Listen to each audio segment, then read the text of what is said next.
Dear friends, మనము TZA 2000 DP దీన్ని మన కంట్రోల్ సర్క్యూట్ రిపేర్ చేయబోతున్నాము.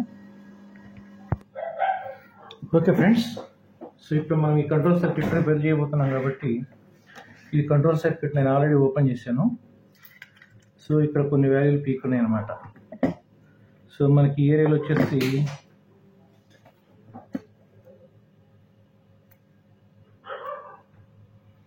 1000/25 volts. సో మనం వేసేటప్పుడు ఏంటంటే ఇది ప్లస్ ఇది మైనస్. సో ఈ టెర్మినల్ ఎప్పుడైనా కానీ చూసుకుని వేసుకోవాలా. ఓకే ఫ్రెండ్స్,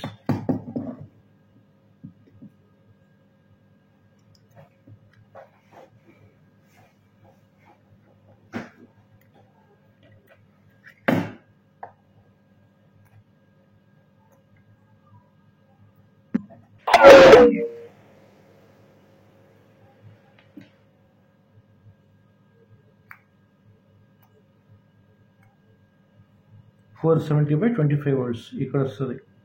ఇది ప్లస్ ఇది మైనస్.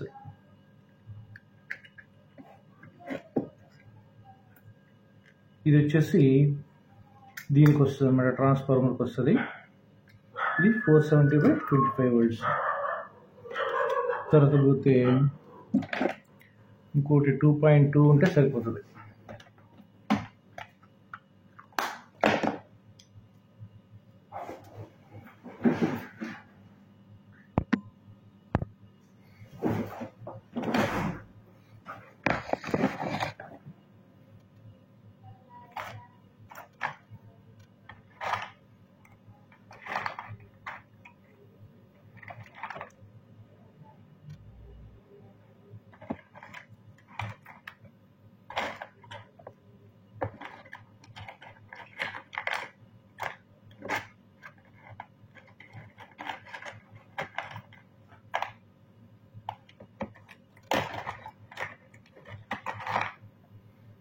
దీనైనా వేసుకోవచ్చు, ఇది కప్లింగ్ కెపాసిటీ కాబట్టి.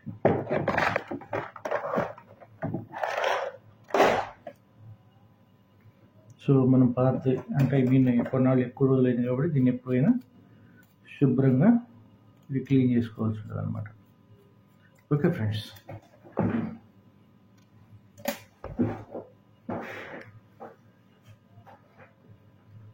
ఇది కూడా పొలారిటీస్ ఎప్పుడు చూసుకోవాలన్నమాట. ఇది ప్లస్ ఇది మైనస్. ఓకే ఫ్రెండ్స్, సో మనం ఇప్పుడు కెపాసిటర్ వేసాం, తర్వాత ఫ్రీ సెట్ వేసుకోవాలి. ఫ్రీ సెట్ వచ్చేసి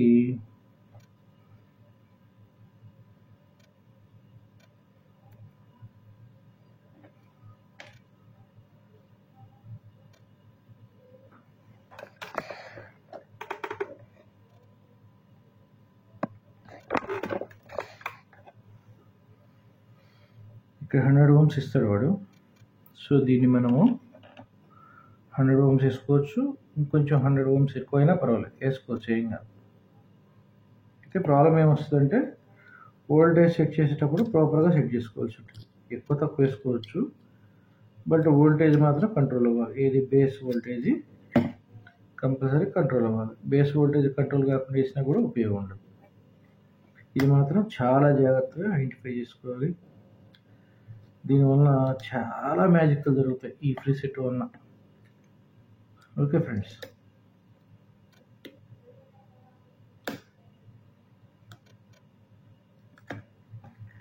వీటన్నిటికీ చక్కగా నీట్గా శుభ్రంగా ఫ్లక్స్ అప్లై చేసుకోవాలి.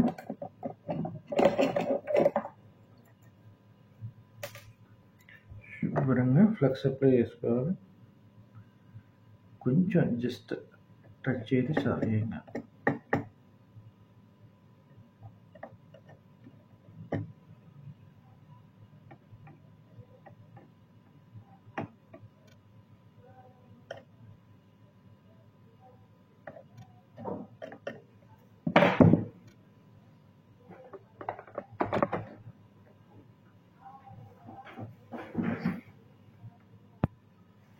షోల్డర్ బ్లేడ్ పెట్టేప్పుడు కూడా షోల్డరింగ్ చేసేటప్పుడు నీట్గా క్లీన్ చేసుకోవాలి. ఓకే ఫ్రెండ్స్, సో ఇప్పుడు ఏమవుతుందంటే షోల్డర్ ప్రాపర్గా అవుతుంది. ఒక నీట్గా చేసుకోలేదు కదండి, గొబ్బులు గొబ్బులు అవుతుంది. సో ఇలా చేసుకుంటే నీట్గా అయిపోతుంది. సో ఇలా తీసుకుని నీట్గా చేసుకోవాలి.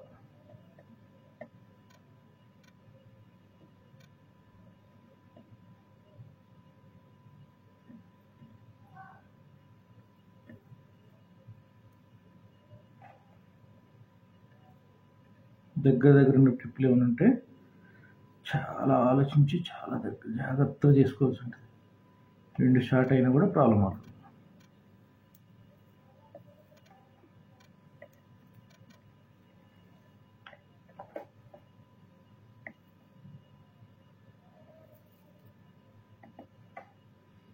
అయిపోయిందా?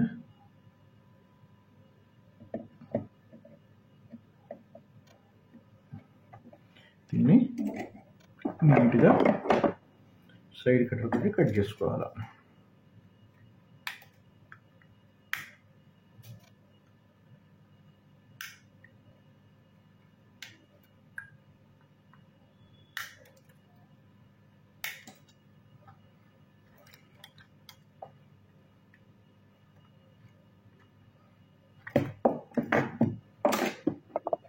ఐపీ తీసుకుని శుభ్రంగా క్లీన్ చేసుకోవాలి.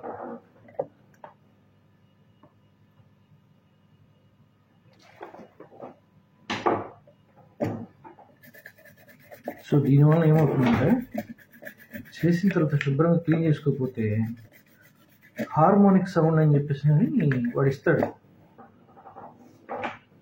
స్పెసిఫికేషన్లో. సో జనరేట్ అవుతుంది అనమాట. ఎందుకు అంటే దాని రీజన్ ఏంటంటే ఏదైతే ఈ లెగ్లో ఒకదానికొకటి మధ్యలో ఇన్సులేషన్ లాగా ఇది ఫామ్ అవుతుందో, ఈ ఫామ్ అయినప్పుడు ఇది ఎప్పటికప్పుడు ఒకదానికొకటి దూరంగా ఉండాలి. లేదంటే వీలైనంత వరకు ఈ ట్రాక్లు దూరంగానే పెడతారు, అంటే అక్కడ ఉన్నదాన్ని బట్టి. సో వాటిని ఎప్పుడు కూడా మనం నీట్గా దూరం ఉండేటట్టు సెంటర్లో ఏమి లెడ్ లేకుండా శుభ్రంగా చేసుకోవాలి. లెడ్ లేకుండా, తర్వాత ఈ డస్ట్ ఏం లేకుండా శుభ్రంగా చేసుకోవాలి. ఎంత శుభ్రంగా చేసుకుంటే మీకు అంత క్వాలిటీ ఇంప్రూవ్ అవుతుంది. ఎంత డర్టీగా ఉంటే మీకు అంత డర్టీ క్వాలిటీ వస్తుంది. ఇది చాలా ఇంపార్టెంట్ అనమాట. ఇది అందరికీ అర్థమైంది అర్థం కాలేదనే విషయం పక్కన పెడితే దీనివల్ల వచ్చే ప్రాబ్లమ్స్ ఐడెంటిఫై చేయలేదు. ఎప్పుడైనా సరే నీట్గా ఉండాలి ఇది. ఓకే ఫ్రెండ్స్, తర్వాత ఏమైనా ఉన్నాయేమో చూసుకోవాలి. షోల్డర్లో ఎక్కడైనా చేస్తే ఈ గ్యాప్ ఉందండి, ఈ గ్యాప్ ప్రాపర్గా ఉందో లేదో అవసరమైతే మ్యాగ్నిఫైయింగ్ గ్లాస్ పెట్టైనా చూసుకోవాలి. ఇప్పుడు కూడా డస్ట్ ఉండకూడదు దీని మధ్యలో. డస్ట్ ఉంటే ఏమవుతుందంటే మాయిశ్చరైజర్ టైంలో ఒక రకంగా అవుతుంది, మాయిశ్చరైజర్ లేకపోతే ఒక రకంగా అవుతుంది. క్వాలిటీలో అంత తేడా వస్తుంది అన్నమాట. సో దీనిలో చాలా డిస్ట్రాక్షన్స్ వస్తాయి ఈ శుభ్రంగా లేకపోతే. ఓకే ఫ్రెండ్స్, సో ఇప్పుడు మనం దీన్ని కాంపోనెంట్లన్నీ వేసేసాము. సో దీనికి వచ్చేసి మేజర్ ఇంకో ప్రాబ్లం ఏముంటుందంటే ఫ్రీసెట్ని చాలా జాగ్రత్తగా చూసుకోవాలి. ఇది అర్థం కాని ప్రాబ్లం లాగా ఉంటుంది. ఈ రెగ్యులేటరు ప్లస్ ఈ డ్రైవర్స్ ఏమున్నాయో ఇది పుష్ పుల్ యాంప్లిఫైర్ అనమాట. ఈ పుష్ పుల్ యాంప్లిఫైర్ ఇది వచ్చేసి ఒక్కటి మార్చి ఒక్కటి వదిలిపెట్టకూడదు. ఎప్పుడు కూడా మారిస్తే 2 బంచి మార్చేయాలి, ఉన్నా పోయినా కూడా. ఇది ఎలాగుంటుంది, ఇది టెక్నిక్ అనమాట. సో ఈ టెక్నిక్ చాలా ఇంపార్టెంట్. మరి మిగిలిన వాళ్ళు ఎవరైనా చెప్పారా లేదా విషయం నాకు తెలియదు. బట్ ఏమంటే ఈ ఏదైనా డ్రైవర్లో ఏదన్నా ఒకటి షార్ట్ అయినప్పుడు లేదా పోయినప్పుడు ఒకసారి డయోడ్లు కూడా కాలిపోతూ ఉంటాయి. ఈ కాలిపోయినప్పుడు డయోడ్లు సేమ్ డయోడ్లు వేసుకుంటే బెటరు, లేదంటే ఇంకా 4007 వేసుకున్నా సరిపోతుంది. బట్ ఏదైనా కూడా కంట్రోల్ సర్క్యూట్ అంటే ఇలాగే ఉంటుంది. ఓకేనా ఫ్రెండ్స్, ఇంకేమైనా డౌట్స్ ఉంటే కామెంట్ చేయండి. సో డౌట్లు ఏదైనా వచ్చినా కూడా నేను కామెంట్ రెస్పాండ్ అవుతాను. రెండోది వచ్చేసి ఇక్కడ 470/25 volts ఏదైతే ఉందో ఈ కెపాసిటర్ ఉంటుంది చూసారా, ఇది కప్లింగ్ కెపాసిటర్ అనమాట. కప్లింగ్ కెపాసిటర్ అంటే ఇది గ్రౌండ్ పాయింట్, పొలారిటీ కరెక్ట్ ఉన్నారు గ్రౌండ్. ఈ కప్లింగ్ కెపాసిటర్ ఒక రెసిస్టర్ వేసుకుని వీసీసీకి ఇస్తాడు. ఇది డ్రైవర్, ఇది సిగ్నల్ డ్రైవర్ అనమాట. సిగ్నల్ డ్రైవర్ అంటే మనం ఏదైతే బేస్ నుంచి ఫ్రీ డ్రైవ్ నుంచి వోల్టేజ్ వచ్చిందో సిగ్నల్ వోల్టేజ్ వచ్చినప్పుడు ముందు మీకు ఇక్కడికే వస్తుంది. ఓకే ఫ్రెండ్స్, ఈ ఫ్రీ డ్రైవ్ మాస్టర్ నుంచి, ఇప్పుడు మాస్టర్ ఏదైతే ఉందో మాస్టర్ నుంచి ఇక్కడికి వస్తుంది అనమాట సిగ్నల్ వోల్టేజ్. ఇది గ్రౌండ్ పాయింట్. ఈ సిగ్నల్ వోల్టేజ్ ఇక్కడికి వచ్చిన తర్వాత ఇక్కడ నుంచి యాంప్లిఫికేషన్ చేసుకుని దీనికి ఇన్పుట్ ఫీడింగ్ ఇస్తుంది. దీనికి ఇన్పుట్ ఫీడింగ్ ఇస్తే ఇది వచ్చేసి ఈ ట్రాన్స్ఫార్మర్ ఏదైతే ఉందో ఈ ట్రాన్స్ఫార్మర్ డ్రైవ్ చేస్తుంది. ఇది వచ్చేసి సింగిల్ డ్రైవ్ అంటే ఈ సైడ్ గ్రౌండ్, ఈ సైడ్ సిగ్నల్ వోల్టేజ్ వస్తుంది అంతే. అయితే ఇప్పుడు దీనిలో పుష్ పుల్ అనేవాడు ఎందుకు వచ్చిందంటే, మనకి యాక్చువల్గా వాడు దాన్ని ఏమంటారు, అవుట్పుట్లో ట్రాన్సిస్టర్లో 2 టైప్స్ ఉంటాయి. అంటే 2 టైప్స్ కాదు, 2 సైడ్లో ఉంటాయి. 2 సైడ్లు ఉన్నప్పుడు ఉంటే 3 ఉంటాయి, లేకపోతే 2 ఉంటాయి, లేకపోతే 4 ఉంటాయి, ఈక్వల్గా ఉంటాయి.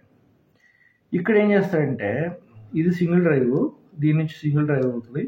ఇక్కడ నుంచి పుష్ పుల్ తీసుకుంటాడు. ఇక్కడ నుంచి పుష్ పుల్ అంటే ఇదొక బేస్, ఇదొక బేస్, సెంటర్ కామన్ అంటే సెంటర్ కామన్ చేసుకున్న తర్వాత ఏం చేస్తాడంటే ఈ బేస్ పాజిటివ్ అయింది అనుకోండి, ఈ బేస్ నెగిటివ్ అవుతుంది.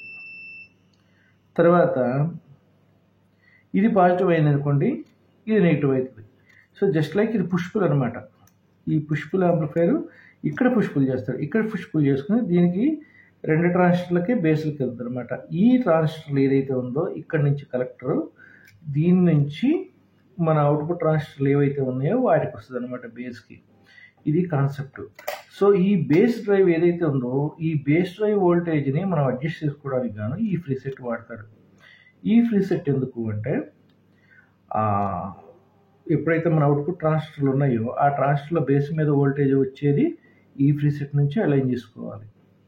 ఇప్పుడు ఇది సింగిల్ ఫ్రీ సెట్ ఇచ్చాడు కాబట్టి ఓకే.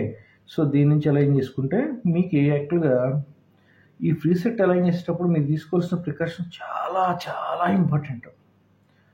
ఎంత ఇంపార్టెంట్ అంటే ఈ ఫ్రీ సెట్ మనం అలైన్ చేసుకునేటప్పుడు వోల్టేజ్ చూసుకోవాలి. వోల్టేజ్లు కూడా మీరు ప్రాపర్గా దీన్ని గెస్ చేయలేరు, ఇది మంచిగా వస్తుందా రాదా అని చెప్పేసి.